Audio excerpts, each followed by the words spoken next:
Peut-être que vous le savez déjà ou encore je vous l'annonce, on offre depuis peu des ateliers de soutien en ligne. Donc, qu'est-ce que c'est un atelier de soutien?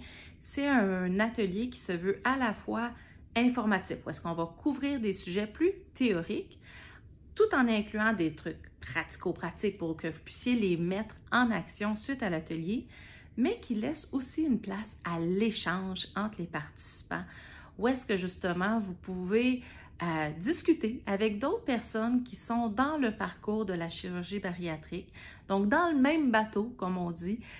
Plusieurs personnes vont remarquer que ça libère une soupape.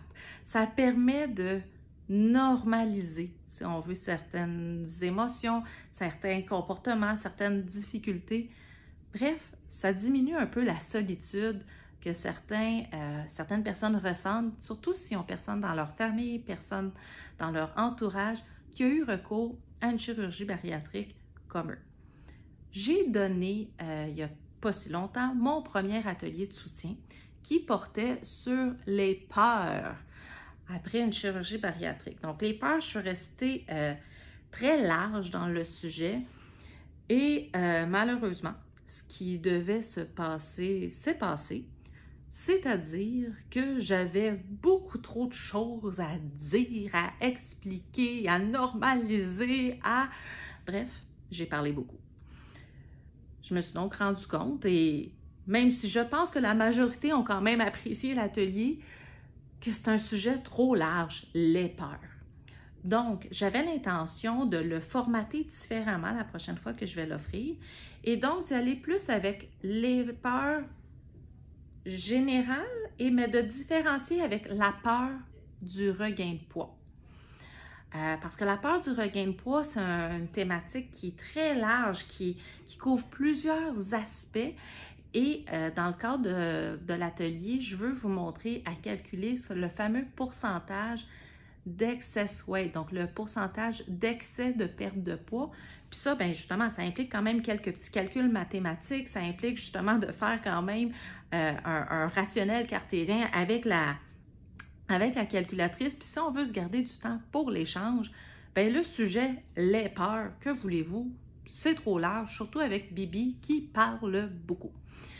Donc, je voulais vérifier d'abord, est-ce que vous pensez que c'est quelque chose qui est intéressant d'aborder uniquement la peur du regain de poids et dans un autre atelier, aborder toutes les autres peurs qui peuvent entourer la chirurgie. Donc, c'est quoi les autres peurs?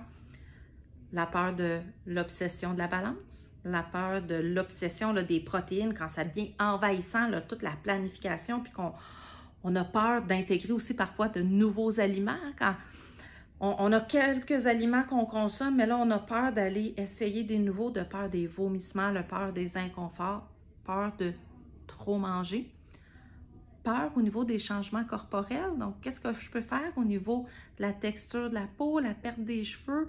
Des fois, on va se le dire, des fois, il n'y a pas tant de solutions concrètes, mais comme je le mentionnais, des fois, juste le fait de pouvoir en parler, de normaliser certains aspects ou de savoir à quoi s'attendre, parce que l'atelier s'adresse autant aux personnes en attente qu'à les personnes qui ont déjà eu recours, donc ça fait des mélanges intéressants au niveau de l'échange. Donc, qu'est-ce que vous en pensez? Ça fait-tu du sens, ces deux ateliers-là? Seriez-vous intéressé?